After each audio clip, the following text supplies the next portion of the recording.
fertility questions. Yeah, and I'm going live on Instagram. I don't know. It's a kind of a weird day. That's a good day.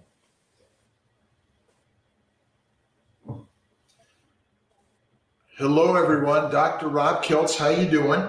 Hope you guys can all hear me adequately. I got Don Clark here with me today. We're sharing ways to improve your fertile journey, both Instagram, YouTube, and Facebook. Let me know if the Instagram team is able to hear Donald clearly enough and that you're able to hear and listen to all of us. But I'm proud to have my good friend, Don Clark, a licensed acupuncturist, herbalist, to share his life energy of lifestyle while on this fertile human journey. Welcome, Don, and maybe you tell us a little bit about yourself and how at our CMI Healing Arts and CMI Fertility, you've been an integral part of our team. Well, thank you, and it's an honor to be here. Let me scoot a little closer. This is, life is a journey, right? And so I have been journeying on it for quite some time now. And I met Dr. Kiltz some time ago, almost 15 years ago. And we both had the same idea when it came to well-being. And that's where our journey started together. And, I've been an acupuncturist for, close to 25 years, it seems. Well, it has been close to 25 years. And every day is a new day, because every situation or every day is new, every person is new, everyone's issues are new. So it's not like it's a reoccurring journey, right? It's not like you're on a journey and it's just one path. It's many paths, right? And everybody has many things to talk about. And so in my journey as an acupuncturist, I've found that listening and responding are the best approaches, right? So mostly everyone wants to be heard, right? So we listen to everybody. And as a highly trained acupuncturist, you're trained in observation. So we learn so much about you and the situation just by observing. And so that's where our journey is. My journey is mostly observing and listening and treating. So maybe that's part of Western medicine's problem. We maybe talk too much and we don't listen and observe enough. And I know quite often, because I'm ADHD OCD and I like to jump in because I've been trained in the Western world of jumping in and thinking I know the answers. And quite often I'm answering before I've listened enough to get to know that answer. And so what's the difference between your Eastern training and our Western training, do you think? Well, obviously there's quite a bit of difference, right? One being technical, one more being more a bit practice oriented, such as practicing art, right? It's an art skill. And everything that you all do is an art skill as well. But I would say the biggest difference is that maybe we look for the subtleties, and say in Western medicine you look for the acute big problems. We are traveling to the root of the symptom. So most of the time, if somebody comes in, they present with a complaint, a chief complaint, and we address that chief complaint. But at the same time, we're also looking past that chief complaint to the root and why you have that symptom. So we're taking it deeper. We're taking into consideration chi, energy, lifestyle, thought process, intention. So we're looking at all of that and where the disharmony might actually be in the root cause. Where did you do your training, and what inspired you to go into the acupuncture world? Sure. I went to college. I was studying pre-med. I found it was the best all-around education. Gave me lots of opportunities, and I fell out of a tree, and I ripped a tendon in my wrist. And my wrist atrophied into a club, and I couldn't even use a pen. So I went and I talked to a surgeon, and he was going to fix my wrist for me. It was very obvious. A sheath had ripped off a tendon in my wrist, and the wrist atrophied, and it was going to be repaired surgically. I was fine with that. A couple weeks before the procedure, a friend of mine said, "Why don't you try my acupuncturist?" I said, "Oh, okay. I don't know much about it, but I will try it." And I went to see the gentleman, and he treated my hand, he treated my wrist, and I could open my wrist and wiggle my fingers that day. And so I said, what? There's something to this. It's and I wanted to learn about it. So I applied to a university in the Northwest, Seattle Bastyr University, and that is where I started my acupuncture journey. And that was some time ago. So I broke a leg that got me to go to medical school because I was thinking about art and maybe business. And so you fell off out of a tree that went from the medical Western side and brought you to the Eastern side, right? That's correct. That is correct. Yulia asked a question: can acupuncture reverse scar tissue, which maybe cause azoospermia? What are your this idea that it's like a needle, or and I'll get to this also. Acupuncture seems to be all needles, which are people are run away from a needle. How does it even work to remove whatever scar tissue that was causing your problem or damage, and how can it actually help azoospermia? Well, a few ways. First of all, there are areas in the body in which you can needle with acupuncture, and there's areas of the body where you shouldn't needle with acupuncture. So in general, depending on how long the scar tissue has been there developing, kind of depends on the success of removing scar tissue. So if the scar tissue is relatively new and it's building, then we're very good at breaking it down, preventing it from forming even more. Now, if it's old scar tissue and it's been around for quite a while, it's quite dense. Well, then that's another obstacle, and it's the results aren't as good. But chi and energy, maybe you could talk a little bit about that. And there's a little conversation about Zen and what is Zen, what is chi? Sure. How do you learn about these?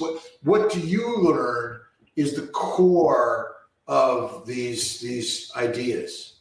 Sure. Well, when it comes to energy and chi and Zen, I'll break it down into two different parts. We'll start with energy. So energy is everything around us, right? Like everything is composed of some sort of an energetic bond. And we're full of energy, right? One good example I like to give is that we conduct and move through static electricity, right? So we take a blanket out of the dryer, we give it a good shake, and zap. That's because there's energy moving between two bodies. And so you have to understand it's everywhere. And so when there's lots of teachings on energy, and then there's just you and I, and how we go through life and how we eat. We get you can get energy from food, right? So proper nutrition, and that's going to build up your energy, right? We have no energy if we don't eat, right? So you need to eat, and you can poison yourself by eating the wrong things, and that just decreases your energy, because now your whole system, and depending on how toxic it is, your whole family unit is, sorry, I'll try to get centered here, is now toxic from the wrong foods, right? So So there's energy from food, but the energy that I really like to talk about, and it really affects me the most, is the energy that I take in from the air, right? My surroundings. And I know people that live in the Northeast specifically for the four seasons, and the chi that comes in with every season. And so there's lots of different chis. And there's exercises in which you can harness that chi and harness that energy and move it into your body. And then with eating correctly, healthy foods, that's gonna enforce it. So there's lots of different ways to get energy. Exercise, and when I mean exercise, I mean like yoga, stretching, walking around the pond, walking around the lake, going out, singing, laughing, that kind of exercise. Not headphones, knee socks, head weights, not that kind, right? And so in The Zen, gerbil Zen energy, that's yeah, that's not if or you're naturally, the wheel, right, where we're getting on the wheel, the rat race, right? yeah. And so, what? Tell me a little bit about the chi energy is in the soul of all of us. And you mentioned about static electricity, which is really just energetic particles always moving, right? And they're always moving from molecule to molecule, and we're just a mass of molecules that we don't even understand those molecules very well, but we do make up a very good story about it. As an acupuncturist lifestyle, you talked a little bit about food. Maybe you could talk a little bit about your concepts and ideas. And we all may have different concepts and ideas, and that's the beauty of this universe. What are the type of things that you share with your clients? Sure. When I talk about lifestyle and food, obviously I take the approach as to where they are at. Being, do they eat regularly? Do they eat keto? Do they eat Mediterranean? Are they vegetarian? Are they vegan? Where are they? And depending on where they are, I kind of gently suggest specific foods. But personally, I have found that eating less, eating cleaner, and eating higher fat keto is much more beneficial than the average diet lifestyle in this country, right? Because, and I know everyone has their own journey when it comes to food, and it's a brilliant, sensitive topic. And we have families and other people that around us that eat the way they want to eat. So I know it's challenging, but I do encourage people to eat simple, light, heavy, dense foods, meat, fat, but I encourage them to eat not a lot. There's a lot of research, there's a lot of papers, a lot of study, and a lot of practical knowledge that shows that people, when they eat less, they do better. It's true, and you see that with, and not to be rough or brisk, but you see it in agriculture, you see it in horticulture, you see it in livestock, you see it in growing vegetables. The less nutrition, but right amount, you get a much healthier creature being. So ancient spiritual practice is fasting. Yeah. And that means not like a window of 8 hours, but likely one meal a day or less. And so this idea that we're coerced to consume through our mass data marketing of buy this, buy that, eat this, eat that, this is healthy, this is healthy, this is healthy. We're inundated and overwhelmed by the data, and our brains get overwhelmed and can't handle it and don't know what to do with it. We get stressed and strained over it. We consume, but the simple process, and that's where I think I've learned from Heather Smith, Donald Clark, Randine Lewis, Diane Credenza, and so many others, that one thing to do is fasting. Yeah. and less is best. Yeah. And so that ancient spiritual practice, and again, this is the kid who's the hyperactive, the do, but you mentioned yoga and walking, and what's your personal practice of lifestyle? You know, it's funny you should ask. I was having this conversation earlier. Two things. One is I pray a little bit more than I used to. So I do a lot of praying, and I pray to all gods, all goddesses, everybody, all the time. There isn't one in my life specifically, and I'm afraid people don't pray enough. And you don't have to pray to one god. You know, you can pray to whomever you want to. And so I pray a lot, and I give thanks more. And so if I can open up my heart more, I feel better, right? So and that goes back to Chinese medicine too. In Chinese medicine, if your heart is open and healthy and clear, your mind is clear. So you can focus better, and you can see the world as it is, and you can see the situation as it is. We're so quick to say it's horrible, but really it's not. It's a beautiful world. And so I pray a lot, and I also, getting back to Zenism, and I try to walk, meditate, right? So I go out, I go through my day in a state of meditation, and I know it sounds crazy, but it might answer a lot of questions to a lot of people as to why is he so spaced out at the time. I'm not spaced. Walking meditation seems to be the key, that all of us should practice that more than, as you said, the headphones, this whatever the gear is, and the weights, and going like this, and this. Yeah. So the one thing in my observation of most acupuncturists or traditional Chinese medicine specialists, would that be the proper Practitioners, specialists, yes.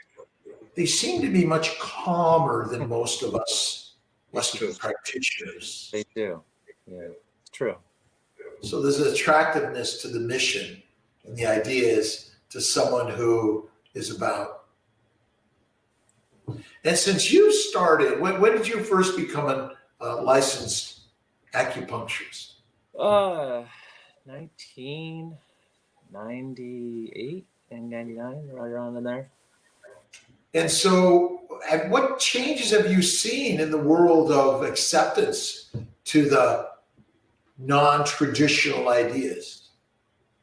Because it's non-traditional in the Western sense, but it's traditional in the ancient Asian Chinese sense. That's right. Sure. I've seen great changes. Here I am talking to you. That might not have been possible 30 years ago, right? Because the bridge wasn't built, right? There's a bridge, it wasn't built. And there's been so many bridges built in the last 20, 25 years. And so it has become a conversation, and it has become a modality that has been ushered in to the medical world with great success, great love, and great opening, So we've seen some great progress.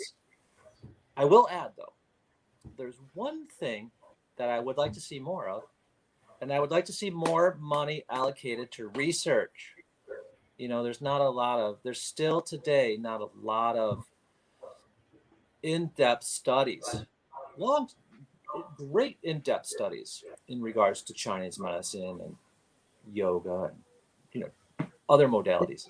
I've always said, I think that where money flows, usually profits are the pushing of the promise of the data. Yeah. And I would say that the one thing I've learned through this Western fertility journey is that often, and I know Dr. Magarelli and Dr. Credenza have done some scientific endeavors.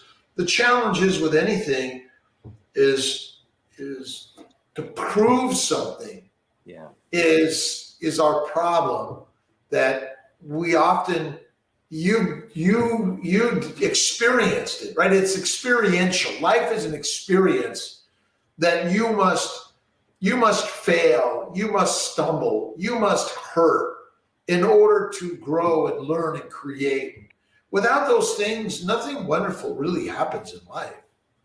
And so the answers are not in the scientific books, they're in the spiritual texts of life.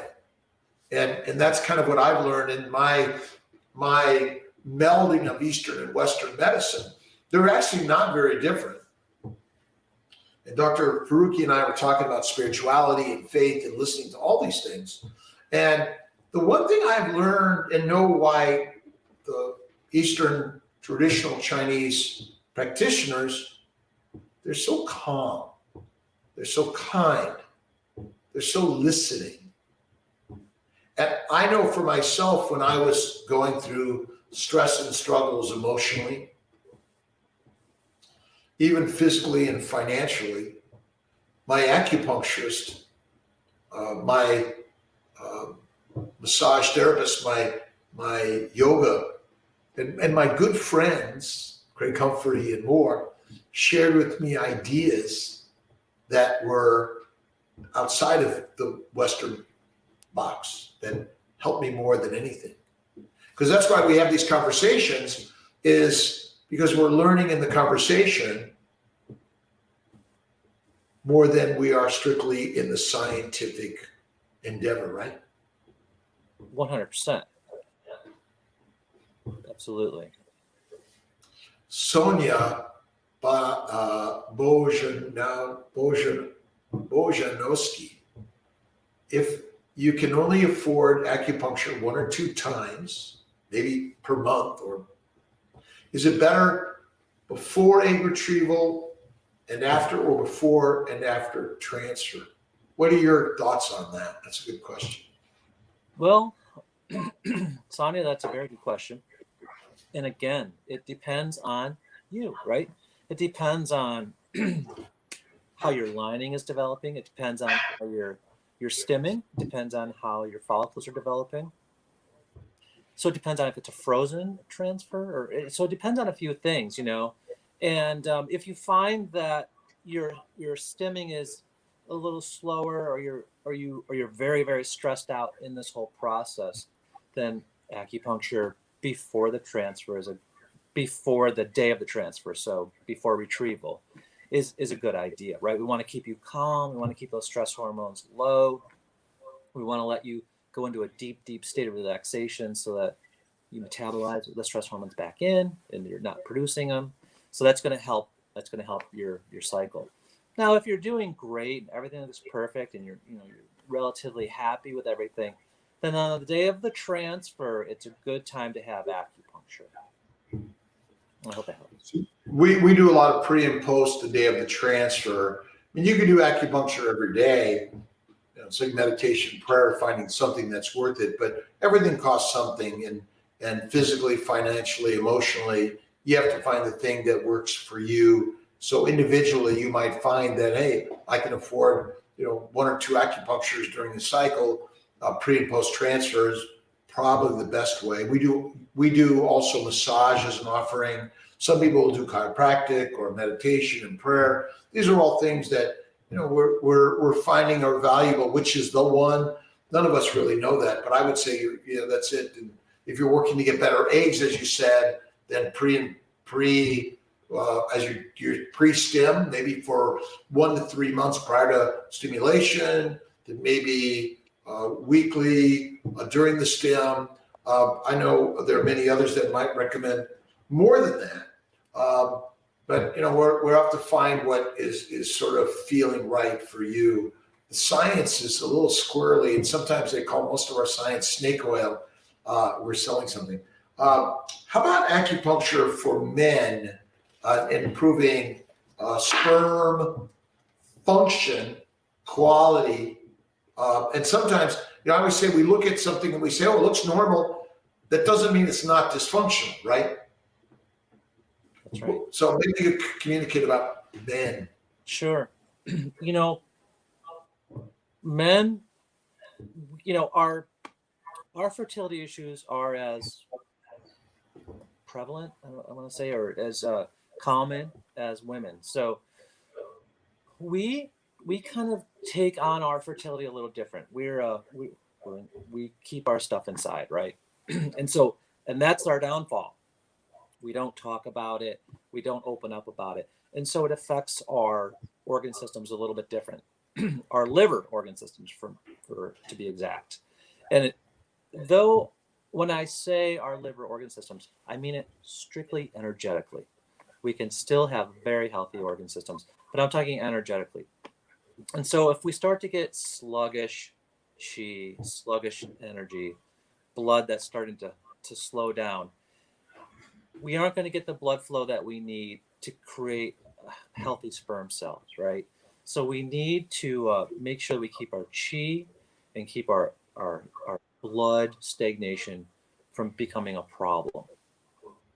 And as we all know, sperm takes a little longer to develop, to mature, right? So roughly around 90 days it takes for a sperm cell to become mature and become a healthy sperm cell.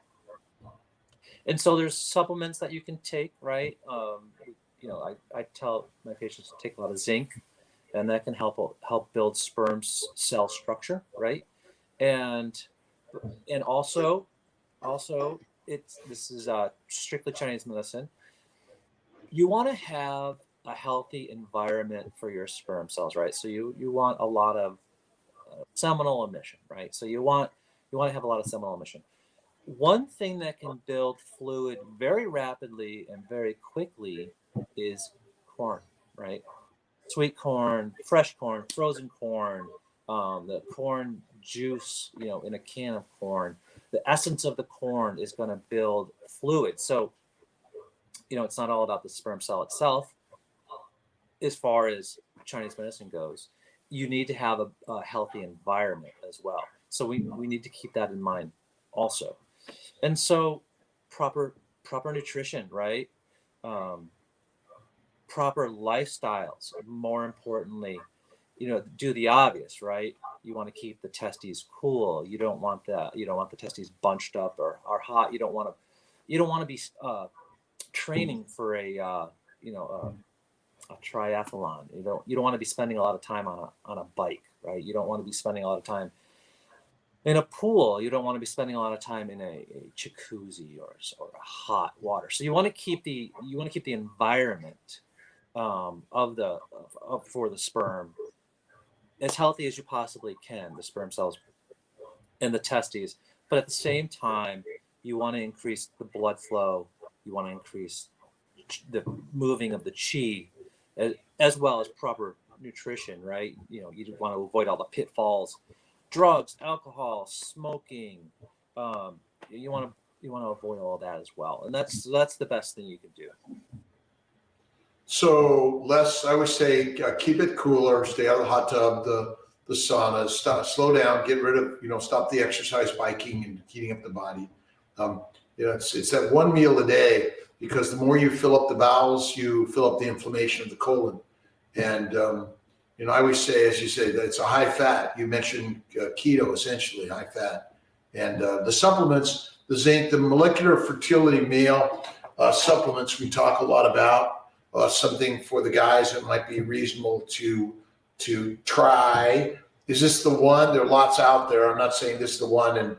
And the truth be said about all these things is that the scientific data is not always so straightforward and strong, unfortunately. But you did talk about, we men either we shut down or we lead with our brawn, right? Yeah. Rather than our brains of calm. Brawn and brains of calm. And that's one thing I've learned from my good friend Craig Humphrey, Heather Smith, Jennifer Waters, Donald Clark. It's all about the chi. Now, I was always confused in because you talk about liver energy.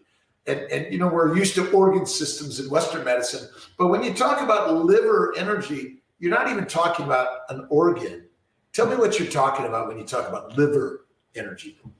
We're talking about how the energy in our body, it's just like a circulatory system, but it's an energetic circulatory system. And we're talking about how it passes, when it passes through the liver. What kind of response is it getting in that organ system? So we're really not talking about the liver. We're talking about the relationship of the energy with that organ system. So it's not the organ itself. The organ itself is very healthy. If you had liver problems, you would know you had liver problems. We're talking about the energy of it, and so how it moves through that system, how that organ system, the liver, takes it in and sends it out. So that's what when we talk about liver, kidneys, heart, we're talking about its relationship with your body's energy. They're one and the same, but they're separate as well, just like your nervous system to your circulatory. So in essence, it may not be your organ, but the liver ultimately, you can't live without a liver. You can live without a kidney, or you can live without both kidneys. Live without a liver, so far we haven't figured that one out. But it is that life energy that flows everywhere in one way or another.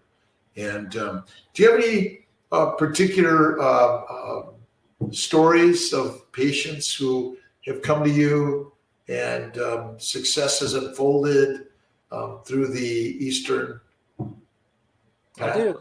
I have many. Can you share with us one or two? Yeah, there's so many, I get lost in them. It becomes this one beautiful story. But there's, I guess I can tell several stories in one story. And many times people will come to me because they are struggling with fertility issues. And it's often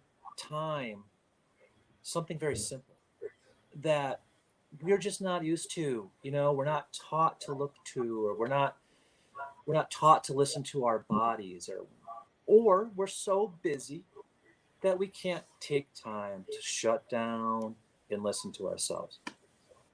And so oftentimes it's something very simple. In particular, several people have come in the past where they're so tired. They're so tired and they're exhausted. And and upon evaluating or talking to them a little bit, you've come to determine that their energy levels or their chi levels are completely, I don't want to say collapsed, but they're being held up just by the day, right? By your day's food or by your waking energy. And you want, I'm sure you've heard the term, you need to dig deep, or you need to, you need to pull yourself up. You need to dig deep into your reserves. It's true, we need reserves. And so if we're in a constant state of stress or overworked, we're using up everything. We're using up everything just to stay alive and stay functionable. That'll catch up to you. And for the individuals or the spirits that have come in to see me, those particular people have been exhausted. They're like a wilted flower, and it's something simple. All you need to do is teach them simple techniques, redirect their diet a little bit, redirect their lifestyle a little bit, and you'll find that their follicular development, their egg quality just explodes with life, because it's been waiting.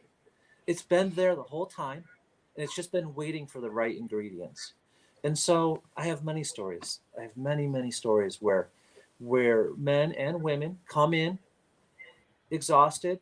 They have just a little bit of ingredients that they didn't have before, being acupuncture, breathing techniques, and some dietary advice, and they blossom. They blossom. They have babies. They get pregnant. They're happy. Their lives around them blossom. Their families, their coworkers, their life around them is better. And it's very simple. It's not, very rarely does someone come in and I say, wow, you are really, really a hard case. It's not like that at all. at all. It's, we're here to guide you. We're here to help you. And we're here to remind you that you're a healthy, beautiful person. You just need a little direction and you will blossom. How about once they're pregnant? What are your general recommendations of acupuncture and TCM post pregnancy? Sure. Post pregnancy and acupuncture is a great thing. Depending on how your pregnancy is going, right up until your first trimester, generally I will treat people through their first trimester, and right up to 12, 13, 14 weeks, help them with morning sickness, help them with keeping calm. If your heart and your mind are calm, the baby's calm, the uterus is calm, you get better blood flow, right? And then once you're me, now other acupuncturists will treat, and if you want to be treated right through 40 weeks, I'll treat you right through 40 weeks. But mostly people are treated up until their first trimester, and then they move to prenatal massage. Hips are opening, the body's changing, and that's when prenatal massage therapists are really specialized at helping the body open up and develop into the pregnancy. Now once you get into around your due date, if you would like to help with induction, we do that as well, and we can help induce labor on the guidance and approval of your OB, of course. What's your thoughts on during labor? And is there do you ever go into the labor room and provide acupuncture for pain control and things like that? That really is kind of a tricky tricky situation, in that sometimes you need privileges, right, at local hospitals to be able to even go there. It's not like it used to be, where you could be on the guest list, right, and you could just go. You could help women in labor with pain and delivering the baby. Now it's a little different in that you really need some privileges, and so not as much. And how about just general? Where do you put acupuncture as part of just generalized health and wellness? And we're encouraged to go to our primary care doctor for prevention. Is there ideas regarding TCM and just health and wellness and tune-ups? Sure. What's your thoughts on who should go to an acupuncturist or a TCM practitioner on a regular basis? Yeah, well, that's a great question. Thank you. And let me start by saying that everybody should have acupuncture. It's gentle enough to where it's I would say 85-90% of everybody I treat falls asleep. It's gentle. It puts us into a very, very deep, the only way I can explain it, a very deep, earthy relaxation. It's very deep, and it's earthy. I know it's crazy. You won't know until you try it, but it's a sensation and a relaxation you've never felt before unless you've had acupuncture. It's wonderful. And essentially, I have people that come in 4 times a year just to stay healthy. And so when you have season changes, right? 4 seasons a year, that's when you need to build your strength and help your chi move through the season. And so 4 times a year to help you do that. That's kind of the baseline, right? But during cold and flu season, you want to make sure you keep yourself fit and strong. I did a Facebook Live Friday about wind and how to avoid wind pathogens.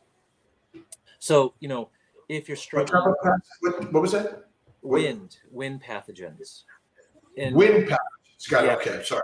Yeah, and wind is very dangerous. It's a beautiful thing. I fly kites. I love to fly kites. A good windy day is fun, but we need to have our defenses against wind. Wind can get inside our body, just like, water. So, and it can bounce around, right? So it's, you got to be careful of wind, that's why we have scarves, right? And so, e- everyone should have acupuncture. It's gentle. And if you can keep your wind gates closed, and you can keep your chi and blood levels strong to prevent pathogens and prevent illness, then you're staying healthy. You're making, and then all the work you do with yoga and deep breathing and meditation, it just adds on to that. So, I have a lot of people come in, once a week, once a month, just to stay healthy. And I encourage everyone to do that. I do. So on both the male and female sides, acupuncture for fertility is beneficial. In which you've just kind of give a little summary that the 3 months prior to conception, even for those that are simply not experiencing that suffering from infertility, but those that are contemplating their fertility for the first time, they may benefit from realignment through traditional Chinese medicine, acupuncture, and connecting. Now, Donald Clark is at our CNY Healing Arts in Syracuse, 191 and 195 in Intrepid Lane, and been with us for more than 15 years, I think. And it really has been an important component of introducing and implementing this practice. Just a quick question on herbs, and where do you put herbs in all this? Because I know that you do have some experience in herbal medicine. Is it something that people should be talking to you more about and asking you about? Maybe you could comment on that. Sure. Herbs play a very important role in all of this. I like to cook with them, right? And so my approach to herbalism is cook with them in your food, make them part of your life, and they're gentle, so they take a little time to build into the system. Now, not everyone has time, right, to make herbs part of their system or part of their life, so that's why we have herbal formulations, and those herbal formulations come in various forms. There's powders, there's tablets, there's liquids, and so depending on what you prefer is how we would treat that.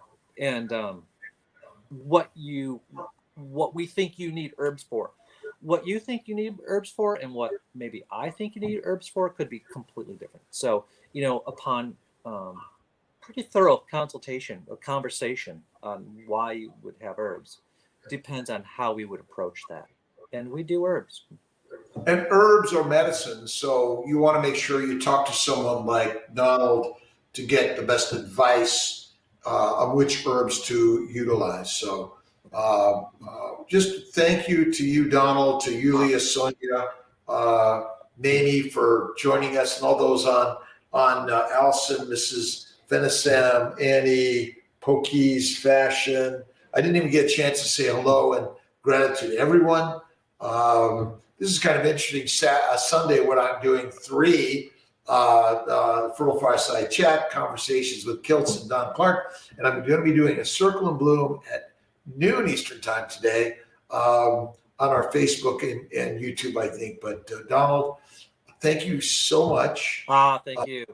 Yeah. If people want to connect with you, do you have an email that they might be able to get some information, or it's CNY Healing Arts? I think they can find you for sure. That's right.